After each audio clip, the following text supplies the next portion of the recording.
বলা যাবে মুসলমান? এই যুবক বলা যাবে? কে কি বলছে বাদ দেন, কারোটা খানো না পরেনো না, শোনার সময় ব্যাডাস অ্যাটিটিউড নিয়ে চলবেন। আপনি নবী মুস্তাফা সর্বশ্রেষ্ঠ নবী, শ্রেষ্ঠ উম্মত, ঠিক না? নিজের মধ্যে ইমানের তাকাজা বড় রাখবেন, বুলন্দ রাখবেন। হযরত ওমর রাদিয়াল্লাহু তাআলা নবীজির কাছে গিয়ে বলতেছি, ইয়া রাসূলুল্লাহ, আল্লাহ সত্য, আমার নবী বলে সত্য, কোরআন সত্য, সত্য, নামাজ পড়াও ফরজ, ফরজ, রোজা, যাকাত, হজ, ইবাদত বান্দিগি, আমাদের ইসলামের আরকান আহকাম যা কিছু আছে এগুলো কি করলে জান্নাত পাবো? বলে হ্যাঁ পাবো। হযরত ওমর তখন দৌড়ায় গিয়ে কাবা শরীফের সামনে তলোয়ারটা বের করে বলতেছে, আমি ওমর ইবনুল খাত্তাব, আমার বাপরও চিনস, আমারও চিনস, যদি আজকে থেকে নামাজে কেউ বিদঘটি, যদি কেউ বাধা দিতে আসিস, যদি নিজের স্ত্রীকে বিধবা বানাতে ইচ্ছে হয়, আমি ওমরের কাছে আসিস। সুবহানাল্লাহ বলে না? Attitude, attitude man. ব্যক্তিত্ব রাখো, নিজের মধ্যে ব্যক্তিত্ব আনো, পার্সোনালিটি আনো। ব্যক্তিত্ব নিজের মধ্যে তখন আসবে যখন নবীর প্রেমিক হয়ে যাবা, ঠিক না? নবীজির প্রেমিক যখন হবা, আহলে বায়াতের প্রেমিক হবা, ওলি আল্লাহদের প্রেমিক হবা। আল্লাহর ওলিরা কাউকে কখনো তোয়াক্কা করে চলতো না, কারণ আল্লাহর ওলিদের অন্তরে, মুমিনদের অন্তরে ভয় কার? আওয়াজ দেন কার? কি কষ্ট হচ্ছে বাবা? আপনাদের আওয়াজ মনে হয় কষ্ট হচ্ছে থাকে, আজকে এতটুকু করেন বাস। যুবকদের আওয়াজ আসে না, আওয়াজ আসে না। চলবে চলবে চলবে। এগুলো হলো ওই যে বললাম কলব ওয়াশ, কলব ওয়াশ করতেছি যাতে আগামীকালকে থেকে আপনার পরিবর্তনটা আসে, পরিবর্তনটা আসে। এখনো সময় আছে, পরিবর্তন হয়ে যায়। যখন সময় আপনাকে পরিবর্তন করবে, বহুত কিছু নিয়ে তারপর পরিবর্তন করবে, মনে রাখবেন। এখন যশ আছে, খ্যাতি আছে, কিছু অবস্থা ভালো আছে, কিচ্ছু লাগবে না। টেনশনে আছেন, ডিপ্রেশনে আছেন, এই শব্দগুলি কোরআন হাদিসে কোনো জায়গায় নেই, কারণ মুসলমান কখনো টেনশন ডিপ্রেশন করে না। একটা সবক দিই, দেখেন। হযরত ইউনূস মিসরি আলাইহির রহমার জামানায় এক বাদশা ছিল, সবাইকে ওলামায়ে কেরামদেরকে বিভিন্ন গিফট দিতেছে, হাদিয়া করছে, হাদিয়া করছে, কেউ কাউকে চাদর দিচ্ছে, জুব্বা দিচ্ছে। হযরত ইউনূস মিসরির পাল্লা যখন হলো, তিনি গিয়ে ওই বাদশাকে বলতেছেন, আমার কোনো গিফট লাগবে না, বরং আমি আপনাকে কিছু একটা দিচ্ছি যেটা আপনার কাজে আসবে। সুবহানাল্লাহ। এখন আল্লাহর ওলি ইউনূস মিসরি আলাইহির রহমান একটা চিরকুট নিলেন, কিছু একটা লিখে দিলেন, লিখে এটাকে বটে বলতেছে, মুকুটের, আপনার বাদশা যেহেতু মুকুট পরা, মুকুটের ভিতরে রেখে দেন, যেদিন সবচেয়ে বেশি বিপদে পড়বেন ওদিন এই চিরকুটটা খুলে পড়বেন। গভীর খেয়াল, এই একটা লাইন, জীবনের এই একটা লাইন মুখস্থ রাখবেন, আপনি যত রকমের বিপদে পড়েন হেফাজত করবে কে? আপনার ইমানের মধ্যে বরকত দান করবে কে? দেখেন, এটা নিয়ে বাদশা তো 2-3 বছর পাড়ি দিয়ে গেল, যুদ্ধ করছে, হঠাৎ করে এমন বিভৎসভাবে পরাজয় বরণ করলো, প্রজা সব মারা গেল। রাজা নিজের বাদশা নিজের প্রাণ বাঁচানোর জন্য গুহায় আশ্রয় নিল। গুহায় আশ্রয় নেওয়ার পরে দেখতেছে খাওয়ার জন্য খাবার নেই, পান করার জন্য পানি নেই, টেনশনে পড়ে গেল। এত বড় বাদশা আমি, 2টা দেশের বাদশা, আজকে কিছু নেই, নাথিং। হঠাৎ মনে পড়লো হযরত ইউনূস মিসরির কথা, ওই যে ওয়াকুনু মা সাদিকিন, সৎসঙ্গ স্বর্গবাস, অসৎসঙ্গ সর্বনাশ। ওলি আল্লাহদের সাথে সোহবত রাখতে হবে, নেককার বান্দাদের সাথে। ওই 5 ওয়াক্ত নামাজ, তার সাথে সঙ্গ জ্ঞাপন করে লাভ নেই, যে মাঝে মাঝে তাহাজ্জুদ পড়ে তার সাথে সঙ্গ জ্ঞাপন করবে, তাকে বন্ধু বানান, ঠিকই না? এখন যখন ওই বাদশা চিন্তা করলো যে কিছু নাই, ইউনূস মিসরির কথা মনে পড়লো, মুকুটটার থেকে ওই চিরকুট বের করলো, বের করে দেখো ওখানে লেখা, কিমা সাআদাতে এই ওয়াকিয়াটা এসেছে, ওখানে লেখা, ये जो वक्त है गुजर जाएगा। सुभान अल्लाह, ये जो वक्त है गुजर जाएगा। এই যে সময় চলতেছে না, কেটে যাবে, টেনশন করার দরকার নাই। এই যে সময় চলতেছে, হয়তো আপনার এখন খুব খারাপ সময় চলতেছে, টেনশন ডিপ্রেশন, ওদের ভালোই লাগে না, ইনকামে বরকত নাই, বউ ক্যাট করে, বাচ্চার ফি, এটা সেটা, ইনকাম 22, 24, 25 বছর, 30 বছর হলে তো টাকার টেনশন। এসা আমি প্রায় সময় বলতে থাকি, এই টাকা পয়সা সবচেয়ে ভারী জিনিস কি জানেন? খালি পকেট। সবচেয়ে ভারী জিনিস যেটা নিয়ে পুরুষ বহন করে। এই পুরুষ, এই যুবক, আপনাদেরকে বলছি, পুরুষ জাতি, আপনি কত ভারী জিনিস নিয়ে ঘুরছেন আপনি জানেন? খালি পকেট। যার পকেটটা খালি তার টেনশন বেশি, সবচেয়ে ভারী জিনিসটা নিয়ে সে হাঁটতে থাকে। ওই বাদশা যখন এই চিরকুটটা পড়লেন যে এই যে ওয়াক্ত হে গুজার জায়গা, এই যে সময় চলছে, চলে যাবে, কেটে যাবে, তেনার মধ্যে একটা স্পিরিট আসলো, আল্লাহর নাম নিলেন, নেমে পড়লেন, সৈন্য গুছালেন, হামলা করলেন। তিনি ওই অবস্থা থেকে এরকম এসেছে ওয়াকিয়াতে হাদিসে যে ওই বাদশা মহারাজ হয়ে গেলেন, শাহিনশাহ হয়ে গেলেন। সুবহানাল্লাহ। বিজয়টা দান করলেন কে? ওই জুনুন মিসরি বলতেছে যেদিন বিজয় দান করবে ওই দিন আবার পইরো। তখন বিশাল বড় এক টেবিলের মধ্যে খাওয়া দাওয়া। চিন্তা করছে কিছুদিন আগেও তো আমি না খেয়েছিলাম গুহার মধ্যে। জুনুন মিসরির কথা আবার মনে পড়লো, চিরকুটটা আবার বের করলো, আবার পড়লো, লেখা ইয়ে জো ওয়াক্ত হ্যায় গুজার জায়েগা। তখন ফকির ছিল, এখন বাদশাহ, আবার ফকির হয়ে যেতে পারো, ঠিক না? ওয়াক্তের দিকে তাকিয়ে লাভ নেই। সে বাদশাহ আবার এই কথা শুনে সমস্ত কিছু ছেড়ে দিয়ে আল্লাহর রাস্তায় নেমে পড়লেন। সুবহানাল্লাহ বলে।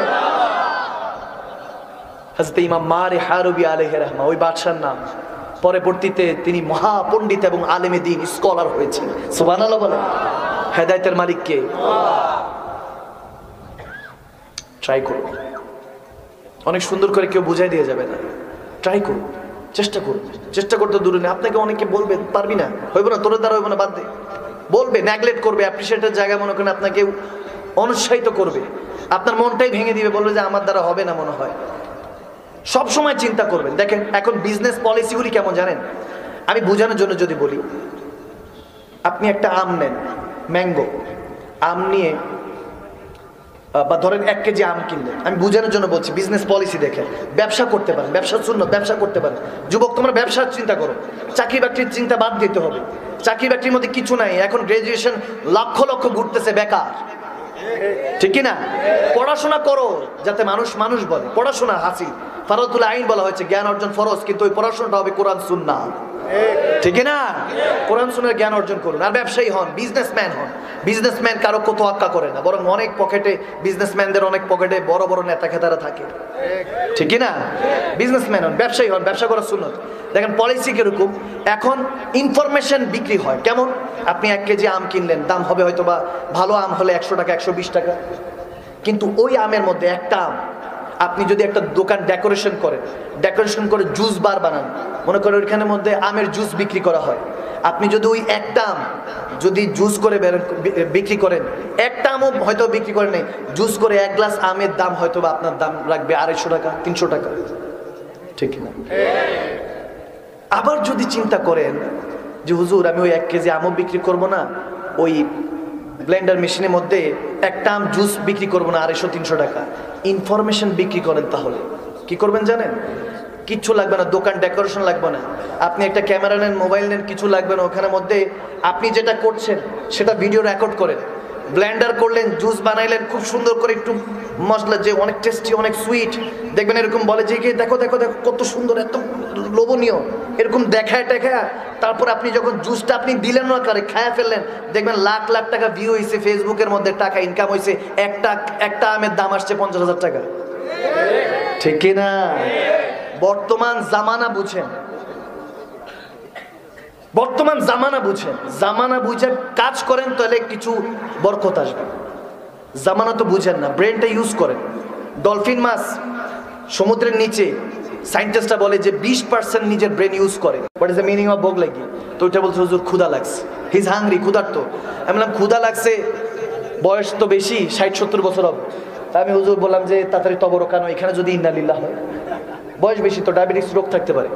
তো বলতে হুজুর, আবার চট্টগ্রাম থেকে অনেকে ফোন করলে দেখি কিচ্ছু বুঝি না, 20 মিনিট কথা বলছে একজন ফোন দিয়ে, হুজুর অনেক ভালোবাসি এটা সেটা, 20 মিনিট কি বলছে খোদার কসম কিচ্ছু বুঝি না। তখন আমি বললাম যে হ্যাঁ, একটা জিনিস বুঝলাম যে অনারলে ফ্যাট ফোরের, কি ফোরের? আমি ভাবছি পেটে আগুন লাগছে।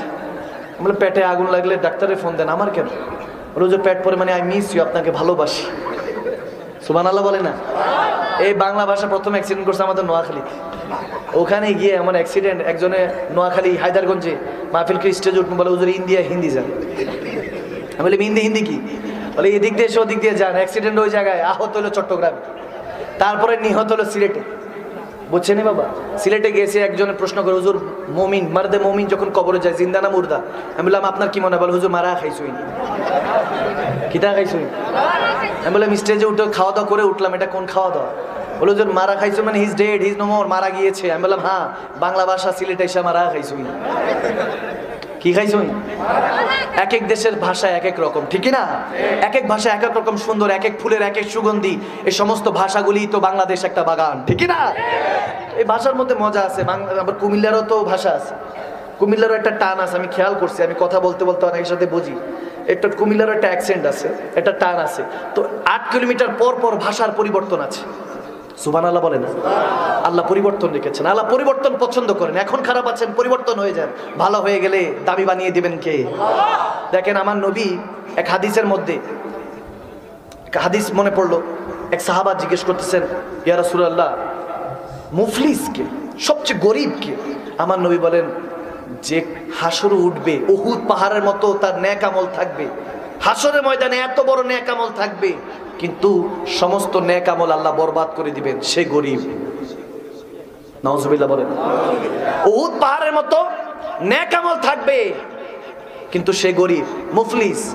নবী যখন এটা বললেন, তখন সাহাবারা অবাক হয়ে বলছে, ইয়া রাসূলুল্লাহ, উহুদ পাহাড় হিমালয় পর্বতের মতো আমল নিয়ে উঠলে সে কিসের মুফলিস, কিসের গরিব? বলে, ওই আমল কোনো কাজে আসবে না, কারণ কথা বলতো, মিথ্যা বলতো, অন্যের সমালোচনা করত। আওয়াজ দেয় না, ঠিক না?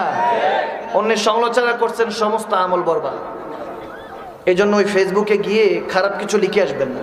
বন্ধু দেখছেন, কারো দেখছেন কি শার্ট পরছে, কি প্যান্ট পরছে, এগুলো বলবেন না। কোনো আলেমকে দেখছেন এই ভণ্ড, এটা সেটা, এগুলো ব্যাড কমেন্টস করবেন না। যে কোনো কিছু মানুষকে সম্মান করবেন, রেসপেক্ট করবেন। অত ইজ্জু মান তাশা, অত জিল্লু মান তাশা। আপনার ইজ্জত কোটি মানুষ মিলেও আপনার ইজ্জত কমাতে পারবে না, এবং আপনার বেজ্জতি কোটি মানুষ চিন্তা করলেও কমাতে পারবে না। ইজ্জত বেজ্জতির মালিক কে? বাস সবকিছু ছেড়ে দেন, বাস আর কিছু লাগবে না, সবকিছু ভুলে যান, সবকিছু ভুলে যান, আল্লাহর হয়ে যান, রাসূলুল্লাহর হয়ে যান, আর কিছু লাগবে না। আল্লাহ কবুল করুন। আমিন বলেন, আমিন বলেন।